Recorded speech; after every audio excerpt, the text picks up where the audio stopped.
Abigail Griebelbauer. Welcome to the Conquering Everest podcast. Thank you so much for having me. Sorry, I had a little giggle there just because we were just talking about how to pronounce your name correctly, and I still felt like I was going to mess it up, but I think I got it. So. You did it. All right. Well, thank you and welcome to the show. This will be the first time that we've talked about what your Everest is all about. This is the first time we've had this topic on the show, and I too suffer, albeit minimally at this time. I have suffered from it more so as a child and a teen than as an adult, but so the topic does make me curious. But before we get into that, let's talk a little bit about who you are and what it is that you do today. Yeah, absolutely. So I am a children's book author. Originally, I assumed in my life that I would be a teacher, and I had decided to kind of, you know, with your students, if you're telling them to follow their dream and you're not following one of yours, I mean, you got to do it. So I decided to leave after 2 years of teaching. I loved my students, loved my school, but my bigger dream was to live abroad. And this was right around, right before COVID. And so as soon as COVID hit, I was like, okay, well, now I need a transition. Like, what am I going to do? Because I'm not teaching full time, but I want to be able to travel in the future. And so I remembered that, I had written a book previously, but I never thought anything of it. I was just like, oh, I just kind of did it for fun. And then I was like, okay, might as well publish it. And so that's kind of been my journey from there. Is I've been working as a children's book author and working on my second one right now. And it's been a journey.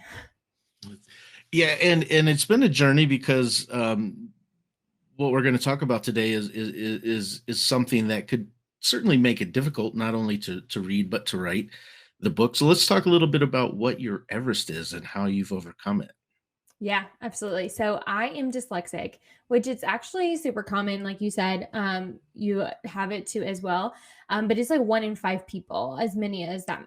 So it's extremely common, but it's something that you really do kind of struggle with, especially when you are younger and you are learning how to read, but it doesn't go away. I mean, you definitely can use different accommodations and stuff in your life, but it's something that you have forever.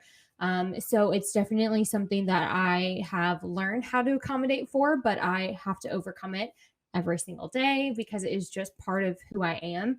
And so that's really kind of what inspired me to write this children's book, is to add representation for dyslexia, because I didn't see that growing up. And so I knew that children everywhere were missing that representation.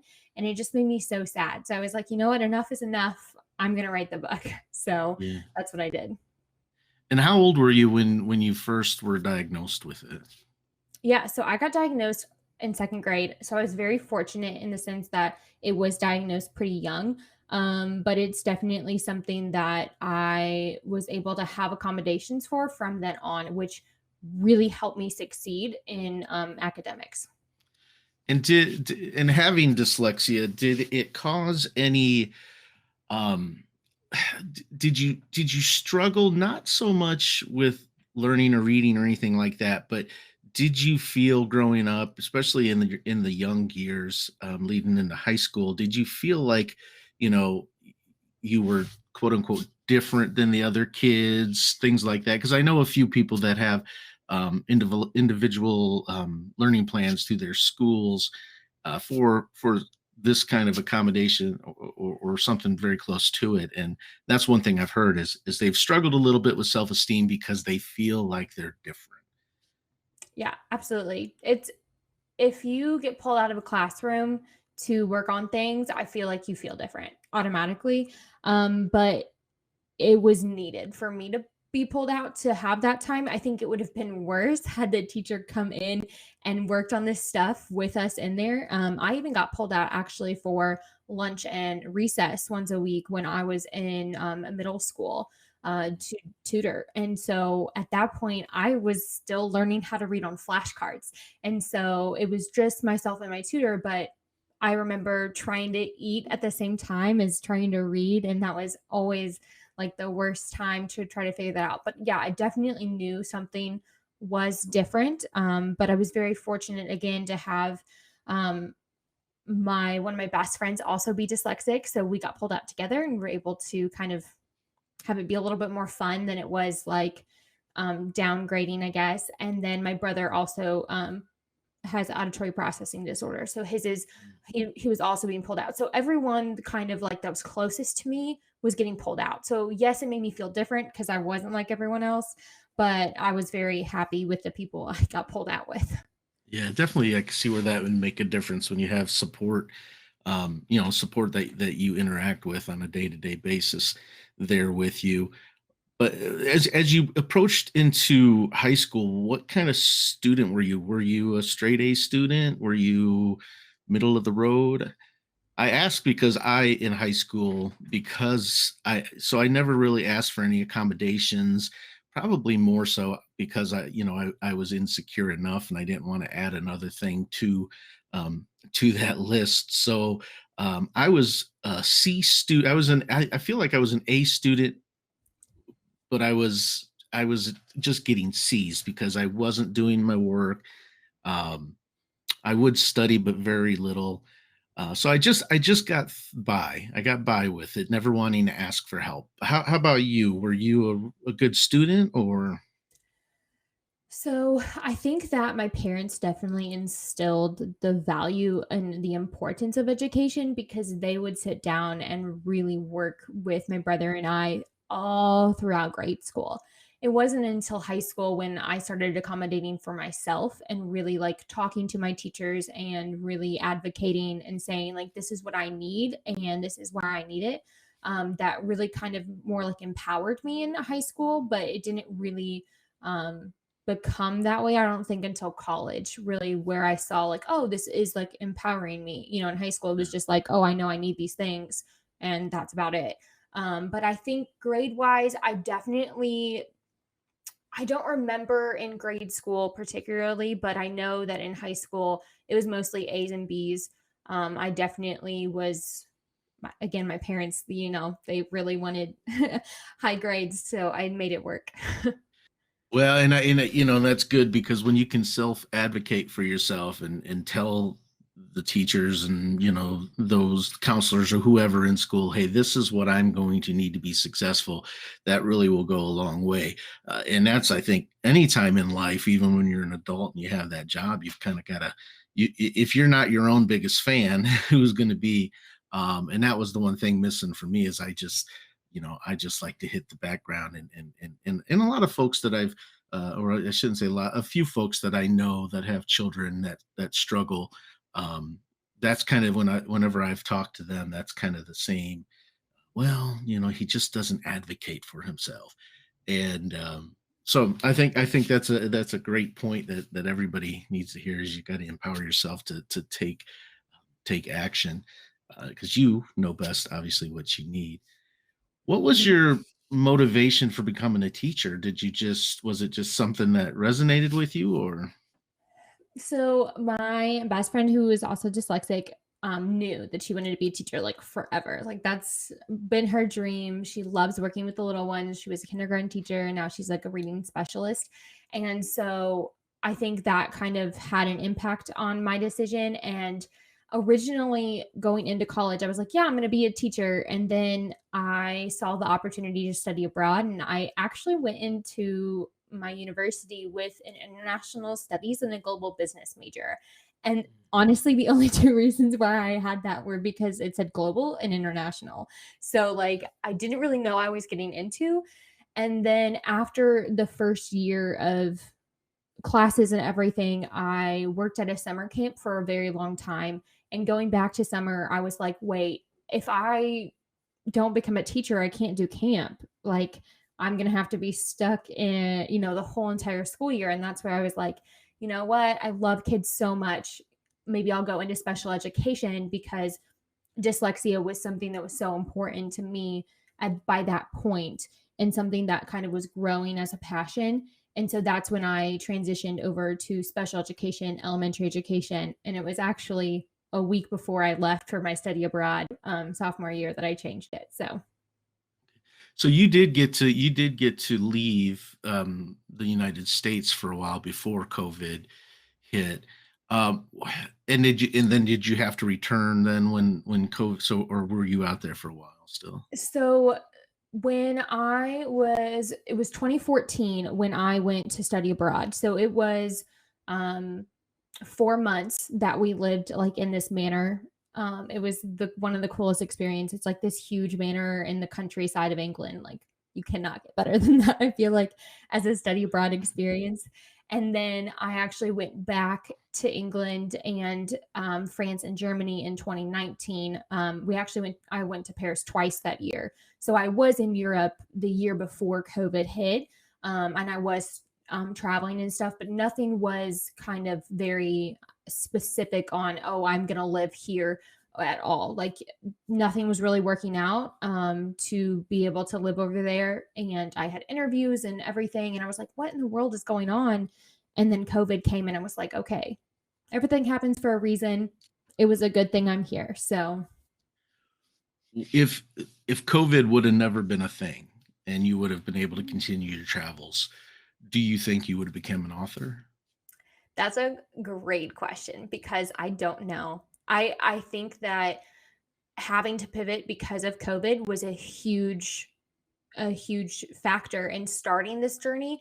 I don't know if, 10 years down the line, I would have maybe started it, but I definitely would not have started it had it not been for quarantine and, being at home and not knowing what to do because I wasn't full time teaching. So I was actually substitute teaching at that point. So I was still in the schools, but it wasn't consistent, especially when we went virtual. Like there was nothing for me to do in terms of that. So that's when I really started.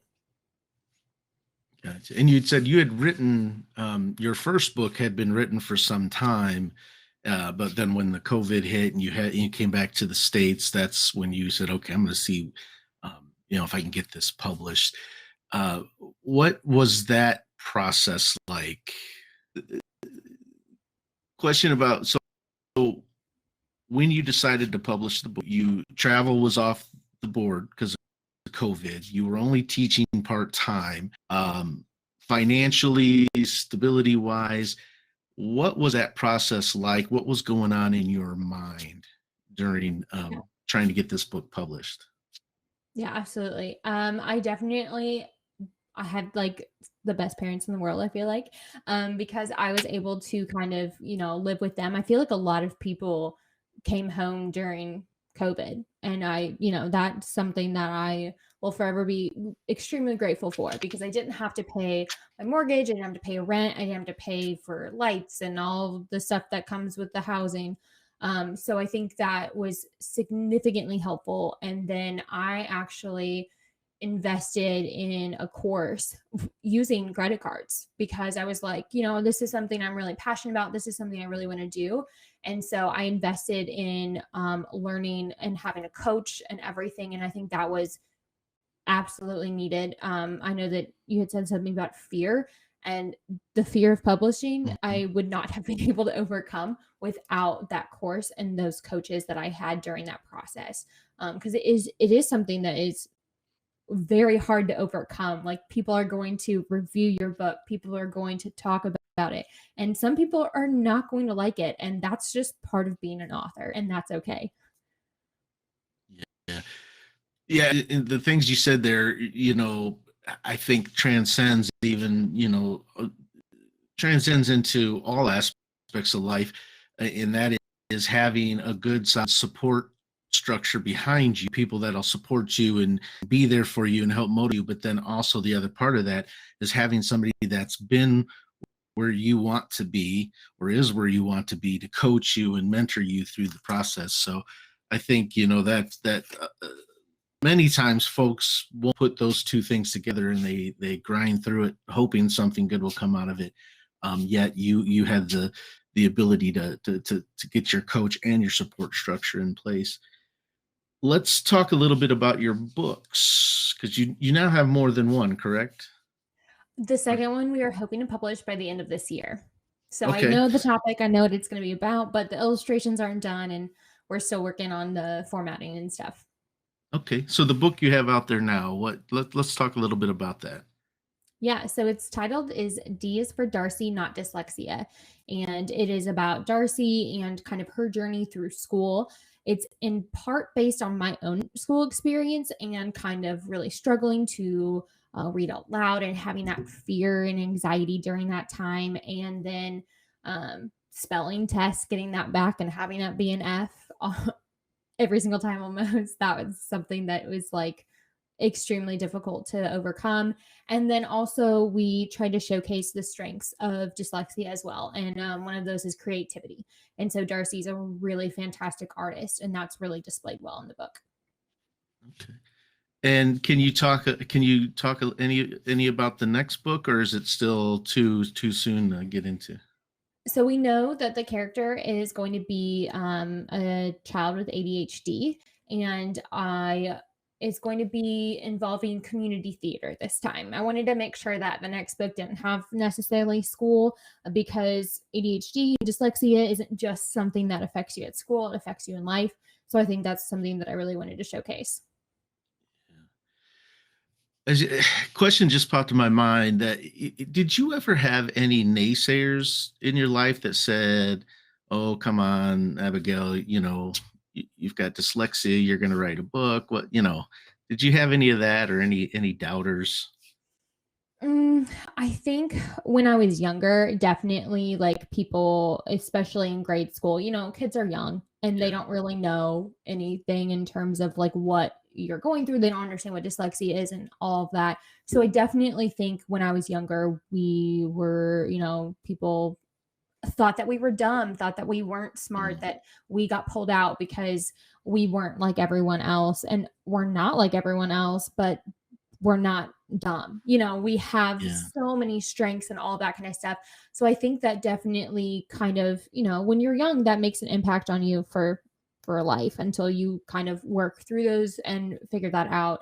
But I think when I announced that I was going to publish the book, I really had a lot of supportive people, because if they're not supportive, I didn't keep them in my life. Like, I really am very particular about the people who are in my life, because I want to make sure that I have that support and that I'm supportive to them. And I think that's really important to have. I have a small circle, but I have a great circle, and I wouldn't want it any other way. So, Yeah. No, so and yeah, sometimes that's and I'm the same way. Keep the circle small and know who's in it. You had talked about, I think, as you were talking about being young and kind of having some of the young kids, um, pointing out kids with needs and saying, that, hey, they're dumb or whatever the case may have been. I think back, so I was a child of the 80s and early 90s, when I was in school. And there was a lot of stigma attached with special education. There was like one classroom where those kids went to. I remember there was a lot of um, joking and kidding about kids that rode the quote unquote short bus and things like that. And I don't mean that in a derogatory way, although that's how it was intended. Back in those days, because kids can certainly be cruel. Even high school kids can be cruel.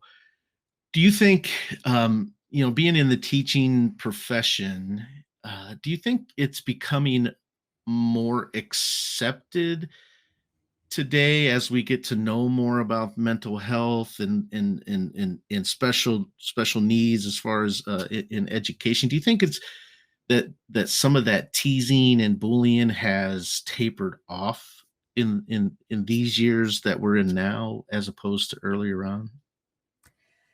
So I think in some way, teasing and bullying will always exist. I don't think there's any way to avoid that. However, I really believe in inclusive books. I really Mm, believe in starting conversation early.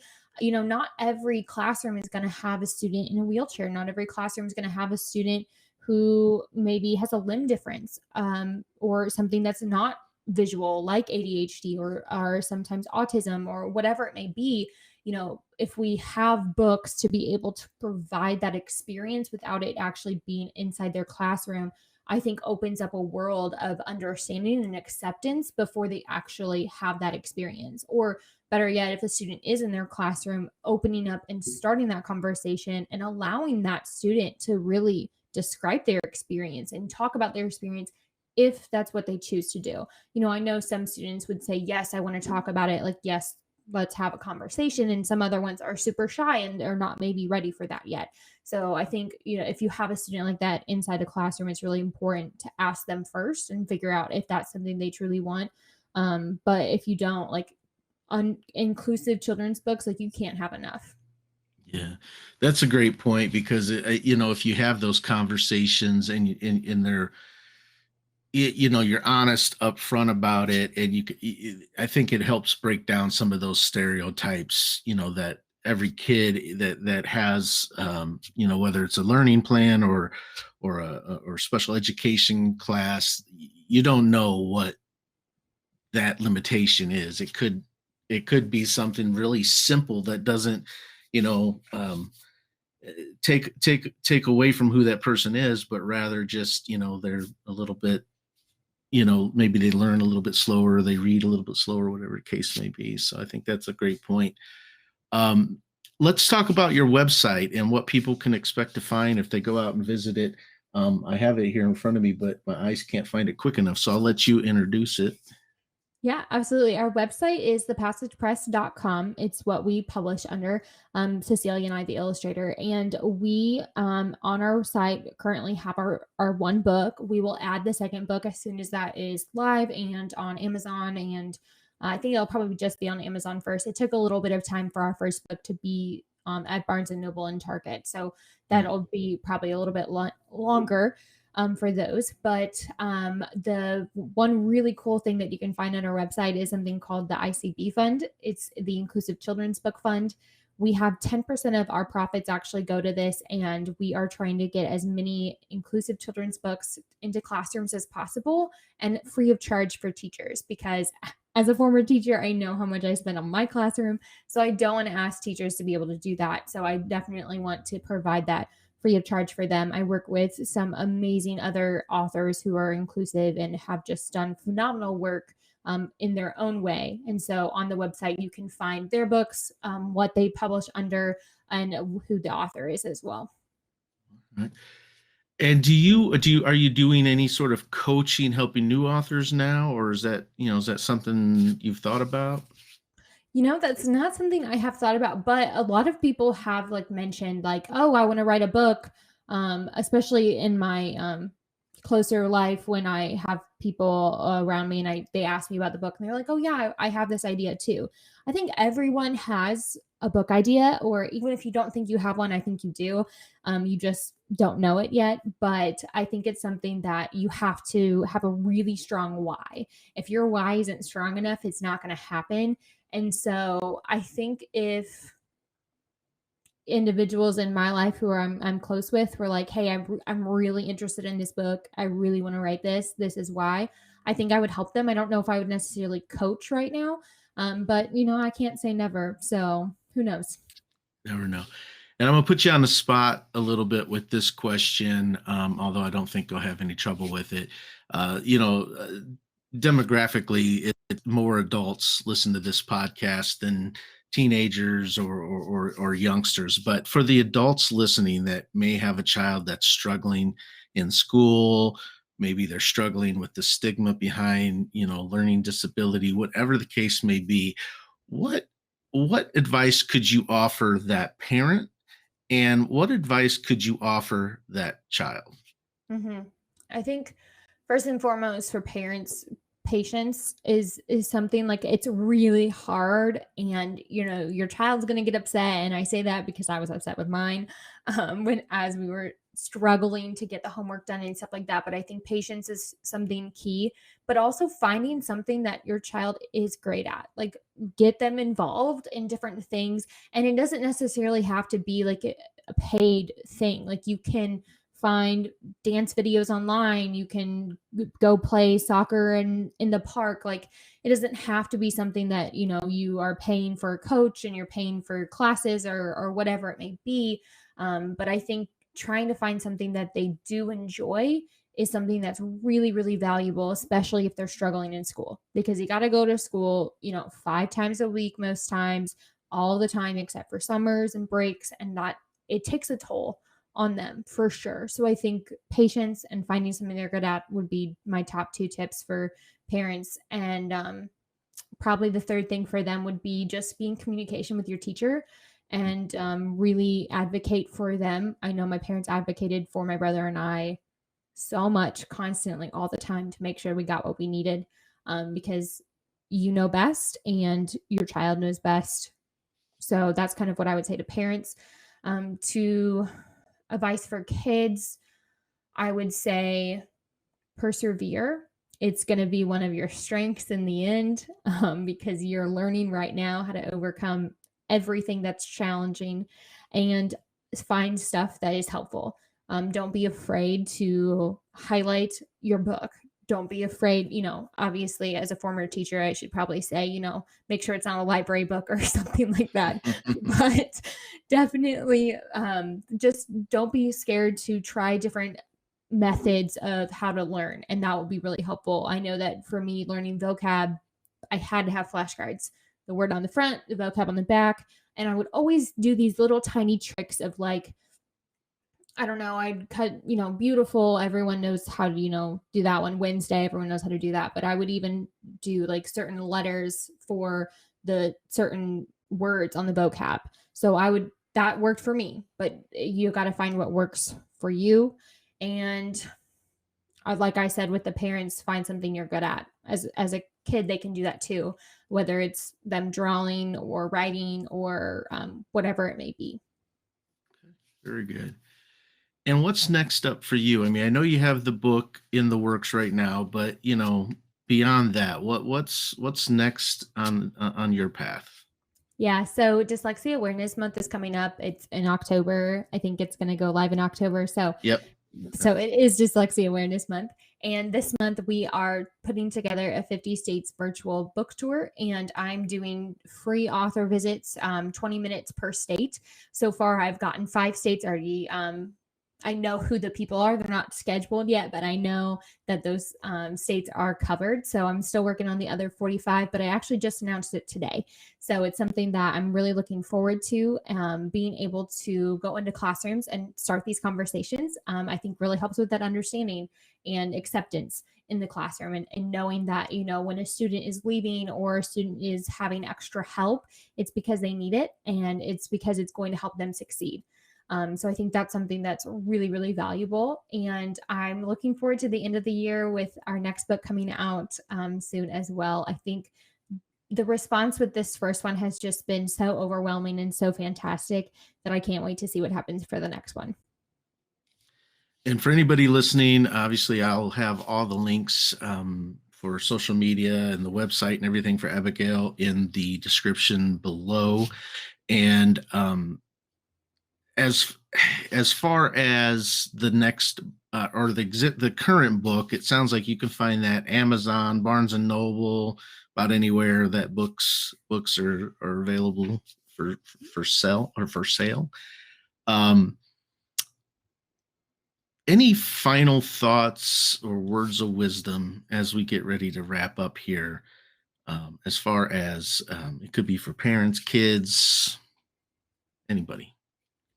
So I think with my Everest of dyslexia, I think it took a little bit of time for me to figure out how to overcome it. And overcoming it for me looked like having it empower me and having it be something that I advocate for and that now I have a passion for, and bringing awareness to. I think that asking for those accommodations has helped me. I love the strengths of empathy is one of the biggest strengths that I've learned from my dyslexia, because I had so many struggles that empathy is now a huge part of my life. I think storytelling, creativity, and communication are all really strengths of dyslexia as well. So trying to find the strengths that came out of your Everest are is one of the best things that you can do. So I think that's kind of my last words of advice.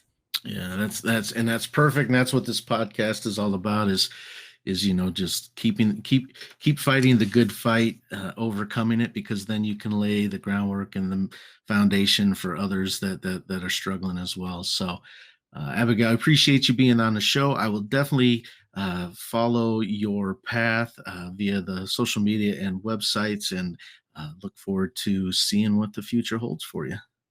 Thank you so much. I appreciate you having me on. Certainly. Hang tight. Have a little post show wrap up.